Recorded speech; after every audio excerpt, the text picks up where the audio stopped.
नमस्कार, मैं हूं शशि। आइए झारखंड के टॉप 25 प्रमुख खबर जानते हैं।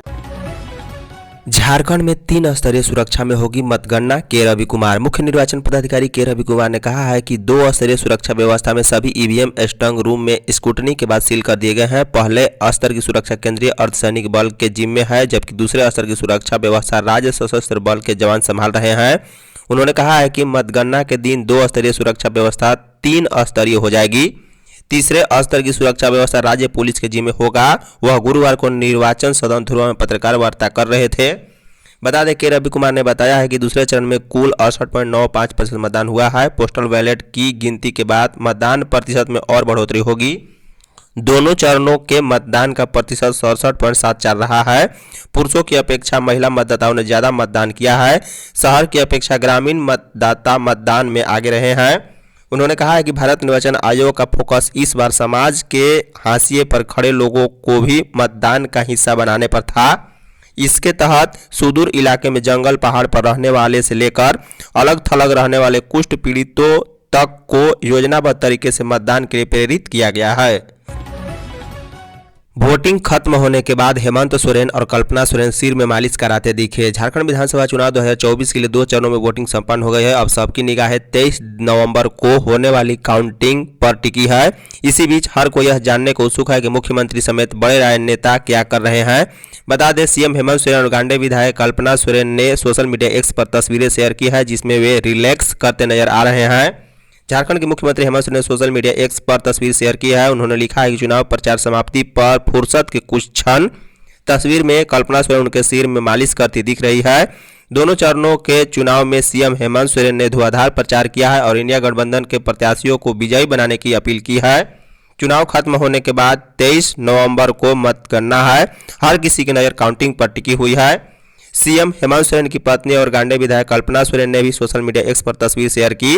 उन्होंने लिखा है, चुनावी सभाओं और कल खत्म हुए मतदान के बाद आज मां की छाव में झारखंड में 2 चरणों में हुए मतदान में इंडिया गठबंधन के प्रत्याशियों की जीत के लिए कल्पना सोरेन ने राज्य में कई सभाएं की है।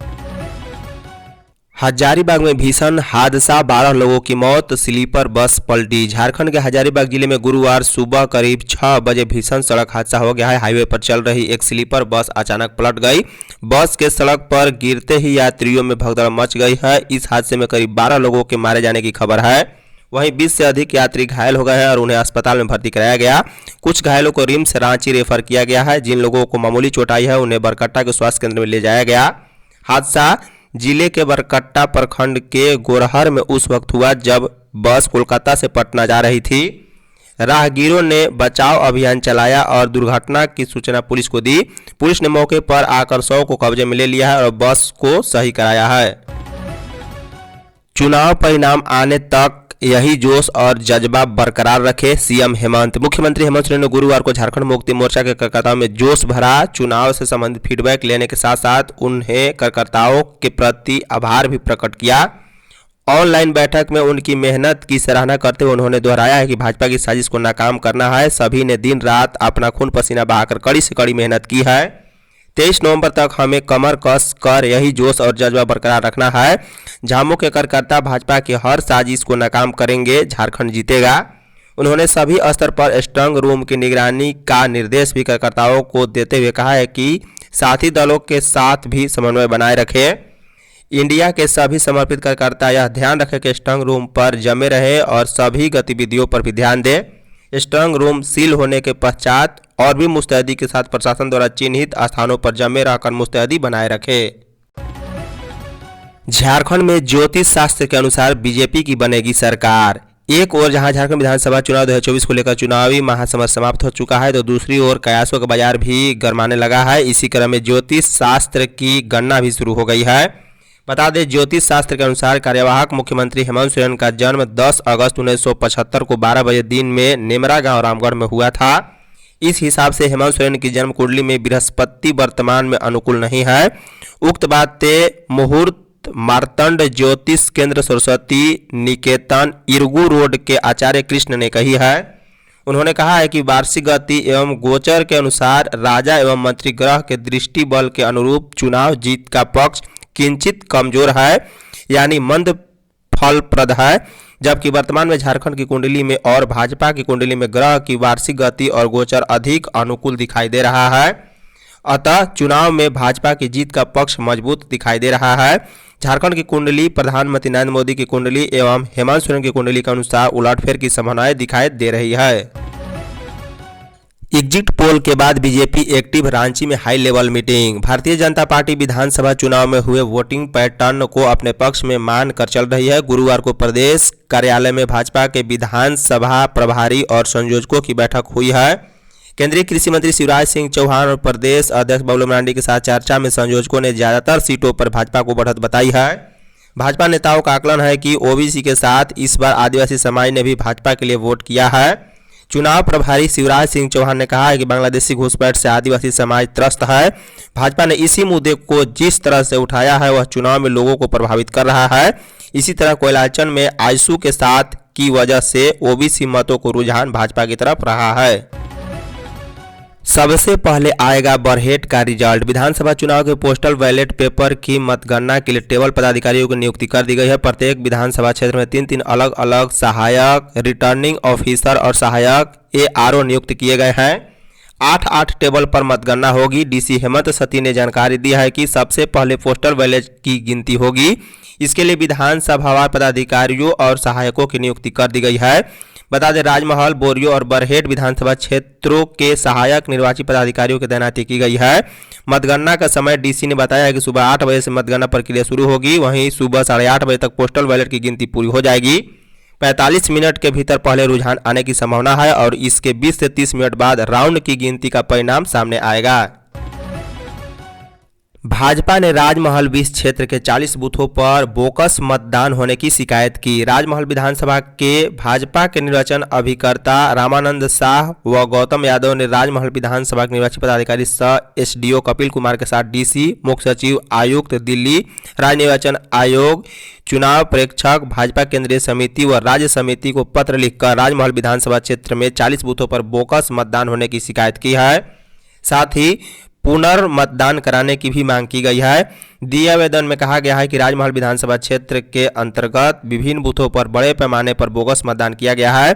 आश्चर्यजनक है कि मतदान केंद्र संख्या 358 व 359 में मतदान केंद्र में स्वयं हमारे प्रत्याशी ने पहुंचकर पीठासीन अधिकारी को इस प्रकार के बोगस मतदान पर आपत्ति जताई, लेकिन कोई कार्रवाई नहीं होती है।